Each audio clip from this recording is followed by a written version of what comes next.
Hello and welcome everyone. It is Wellness Wednesday today here with Dale Falini.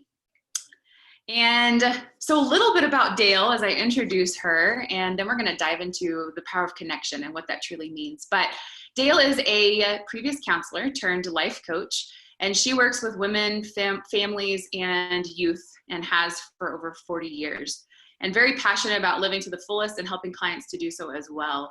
Her business is called Design for More, Life Beyond Limits, and she offers small groups and support. She even has a Facebook group that we'll talk about towards the end as well. But she is a Certified Daring Way Facilitator that's trained in research and curriculum of Brené Brown. So welcome, Dale. So glad to have you today.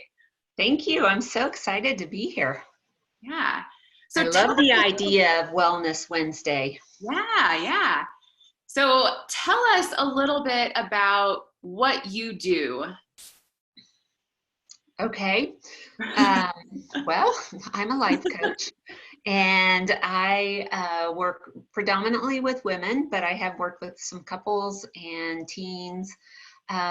So yeah, I call my business Design for More, Life Beyond Limits, because I really believe that there's so much more to life than we experience, so much more meaning, purpose, joy, those kinds of things, fulfillment, and there are limitations that hold us back. So if we can break through those, that's the greatest thing, because then we can get to the other side. And that's why I love Brené's work, because she has so many great tools for what does get in the way. And, so much of that is shame and the feeling of I'm not enough, I'm not good enough, pretty enough, smart enough, educated, So I work with people in small groups, meetups, Facebook, one-on-one coaching to help move people forward in their life. Awesome. And I love Brené's stuff. I've read several of her books and participated even in one of your book clubs and even your self-compassion. So it's powerful stuff. And I think what adds to a lot of Brené's work is talking about it, because I do think that you can read it, but when you just read it, many times we don't apply it and take it to the next level. And I think there's so much power in groups and coaching and understanding fully what does that mean and how to break through those barriers. Yeah, and it's kind of like the title today, The Power of Connection, because we can read a book and we can do stuff on our own, but when we sit in a group with 5 other women and talk about the stuff that's really real and what we struggle with, then not only do we gain from their wisdom, we see we're not enough, we see that we're not alone, and then we just have that power of connection, which is so important for healing. Definitely. So on today's topic of powerful connections, what makes connections so powerful, and what types of connections are you really talking about? So yeah, I'm glad you're asking that question, because a lot of times we think we're really connected. Like right now, we're trying to connect on Zoom and Facebook, and people feel like they're connected on how many likes they get and how many friends they have. And that is usually a poor substitute for true connection. And so what I mean is that real, authentic connection where somebody gets to really know you and see you for who you really are.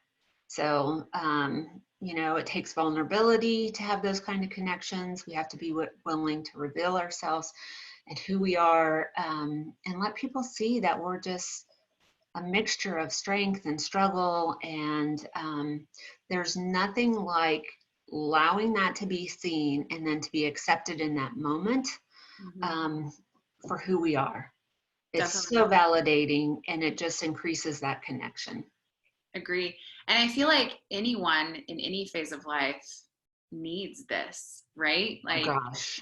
Because I think about teenagers inundated with Instagram and TikTok and all the things, but it's not connecting. They don't have many opportunities, and now at home, they don't have many opportunities for that true connection with peers. And then I even think about my journey after having kids. I felt like I didn't have connection because I was in a new city. I didn't know other people, and I didn't have that connection with other people that were walking in my shoes at the same time, pretty much. And so I had to be intentional to find it, you know? And So that's yeah, so important, intention. We do have to be intentional. And we definitely. do have to make a commitment to feeling like we're really showing up, because you can be connected. You could have found like maybe a mom's group and everybody talk about, oh, life's great. I love having my toddlers and babies. Yeah, I get plenty of sleep, and like all stuff just acting like the perfect mom. But the true connection is like, no, I haven't had a full night's sleep and I'm so deprived. And sometimes I Right, want to pull my hair out. right. And you feel validated and truly connected to that person. Totally. Yes. Yeah. So important. Yeah. So why really is connection so important, and how does it impact our health or our well-being? Oh my gosh. Yeah, I don't think that many people realize how truly important it is. But the truth is, we're wired for connection. We're wired um, biologically, cognitively, physically, spiritually. It's who we are. It's how we're made. It's in our DNA, and that's how we are. That's how we function. And so and that's again that true kind of connection where we're known and seen and valued for who we are, because we're all wired to be in relationship. And when we're not in that kind of relationship, our bodies fall apart. We break, we fall apart, we get sad, we ache, we get sick. We can look at how we are the most, addicted, obese, in debt, medicated. And I really believe, and research shows that so often that's not just because, oh, we have an issue with those things. Sometimes it can be, but it's a real ache to be known, and so we fall apart neurologically.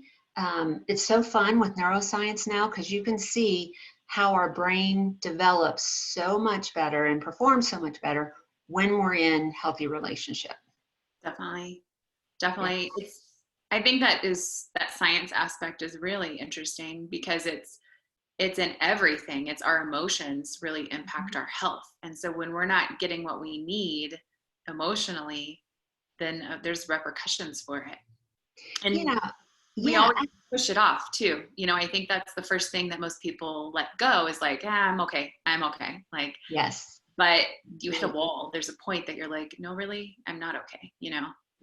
Right. That's so true. And we can feel like that's just fluff and that we don't need to have that going on. And I love it that right now you're connecting There in 1 minute. with your kids, Right. which they need, and they need that mom's there. But I think a real clear example of how we're wired for it, how it is vital to our well-being, is you look at failure to thrive babies. Oh, So yeah. I used to work at the Department of Human Services, and so we have all these little babies that you see, they get food, they have shelter, they're taken care of that way. But if they are not loved on, nurtured, touched, even that soothing, cooing voice to babies, Right. they can't thrive. Right. And they can't grow. Their brain doesn't function as well. And it's the saddest thing in the world to see a failure to thrive baby, and it's all about that nurturing and connection. Yeah. Yeah. That's a powerful example for sure. Mm-hmm. Yeah. So we live busy lives. What gets really in that way of connection, besides just, being busy and not, taking that time? It comes back to that intention. So number one, the intention, because it does take time and it does take some effort to have that. And it takes courage and being brave enough to feel like, I'm imperfect. That's one of Brené's favorite things. I'm imperfect, but I'm enough. That we risk, and that's vulnerability, that risk uncertainty, fear of emotional exposure, you know? So all you need is to go to that mom's group and say, yeah, sometimes I just want to lock my kids in the room. I feel like pulling out my hair, and somebody to go, oh, really? Wow, I've never felt that way, you know, and you just shut down. But we need to know other people are in that same place. So the intention to open up and do that, I think another thing that gets in the way is, you know, because we want to be liked, we want to be loved and belong. Right. We're afraid we're not enough. And so we start doing that hustle for our worthiness. And the main ways we do that is, instead of showing up authentic and real, we try to fit in, we become who we're not, we please, we perfect, we try to do everything perfect and, you know, show that our life, our kids, our home, everything's just perfect. Or we perform, we just put on, you know, a different face.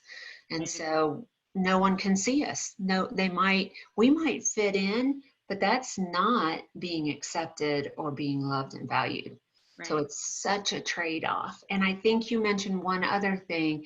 We're so busy and we get the feeling that we can go it alone. We don't need people in our lives. We don't need that kind. That's just opening ourselves up to, you know, to all that vulnerability and risk. So why not just be in control and keep things surface and not need anything of other people and not really need connection? And that's a myth. That's a huge myth. Totally. Yeah. Yeah. So we live in some very, you know, different times that we're experiencing right now. Oh, and gosh. I personally have also been feeling this Zoom fatigue, you know, this online fatigue. And I've had to set some boundaries myself. So besides video conferencing with other people, what are some other unconventional ways that we can really connect or reconnect with people right now? Well, you know, and I want to say something about Zoom, because what they're saying right now to build, you know, to be able for our bodies to handle this is, for one thing, put yourself on speaker mode, you know, so that, you know, I'll have a call with just a friend, and I just feel like when their face is all I see and I can lean into it and just see them there, I feel like I'm more connected. And so one of the MDs that I've listened to a lot, Kurt Thompson, talks about if you can limit it to 2 or 3, you know, people at a time on Zoom. But he talks so much about how our bodies are designed to be body to body, that so much of our energy is being lost on all this connection that isn't physical, because there's, even though we can see faces and see facial expressions, when we're side by side with somebody or close to somebody, our body knows it. And there's so many cues that we just pick up. We know how a person's doing by just looking at them or seeing their body language. There's so much. And so he talks a lot about, for our connection, like even when we go out to the store or hiking, you know, sometimes if we're worried about germs, we're like, ooh, it's almost like, ooh, they're the enemy, they might get me sick. And so we kind of look down or turn away. And it's so important to, with safe distance or a mask, to look at somebody in the eyes, to say hello, to connect, because our bodies, they're designed for that. And so that's where we're expending. It's like it's like a cell looking at your iPhone, looking for cell service, and looking and can't connect, and it burns itself out. Our bodies are doing that. So the little things, you know, I had a friend drive up and she rang my doorbell and she wanted to leave something at my door, and she had her mask on, but then she rang the doorbell and went back to her car. But she stood outside of her car, so she's way more than 6 feet away. And we talked for probably 20 minutes, catching up, and it was the best thing, you know, to really have that kind of connection. That's real. Some other things is, you know, this is really important, whether you do it just on the phone or on Zoom or however, you know, even if you're writing to somebody, but better if it can be in the moment, to talk about your struggle. So again, being authentic and being real about, you know, our fears are real right now. You know, Right. there's food insecurity that people, you know, financial insecurity, jobs, home with trying to do homeschool and operate a business. And it is so important to not just call to connect, hey, how you doing? What are your kids doing today? But to say, this is what's really going on with me, and I'm really struggling. Because part of it, we feel like we're going crazy sometimes. Is this all? And for somebody else to say, I get you, I feel the same way. I just talked to somebody that felt that way. They're, you know, because you have kids at home, I don't. But, you know, when I can say, oh my gosh, I've heard so many women talking about that right now.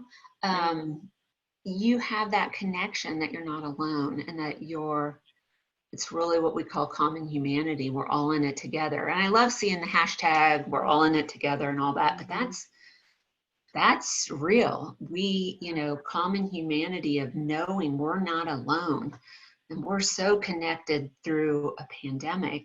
As horrible it is, there's something really cool about what it's doing to connect people across the world. Oh, definitely. I agree. Yeah. Yeah. Yeah. I like what you said about talking or looking at people in the eyes, because I've been in a few grocery stores when we need to get, you know, things that are not in our pickup or whatever. And people do that. People look down, people look away. And, you know, it's a weird, eerie feeling when like you're looking around and no one else is like giving eye contact, and everyone is just kind of getting underneath the shell, you know? So, you know, what's funny is when I went to a grocery store, I've only been a few times, but I do go out and walk a lot. And when I first went in, I would say, hey, how you doing? Or, you know, whatever. And I felt it in my body. And I talk to people all the time. That's just my nature. But I felt something in my body different. I did too. And, yeah. Yeah. And then like I read this. Yeah. Yeah, and I read the research and I'm like, well, there you have it. Yes, that's it. So yeah, that's just one thing you can do. And whether it's, you know, it was fun. My neighbors had one of their sons turned 10 years old 2 days ago, and we were inside and we heard all this honking and cars just, you know, all of them had signs and yelling happy birthday and singing. And so Mike and I ran out there and we're like, yay, Chase, you know, happy birthday. And I felt so connected in that moment of being a part of someone's celebration and thrilled for him, and just knowing that we can still communicate. We're doing that because I don't know about you, but we're all doing yard work here, and so we're still distanced, but we're just chatting. And yeah, it's we have to go out of our little box.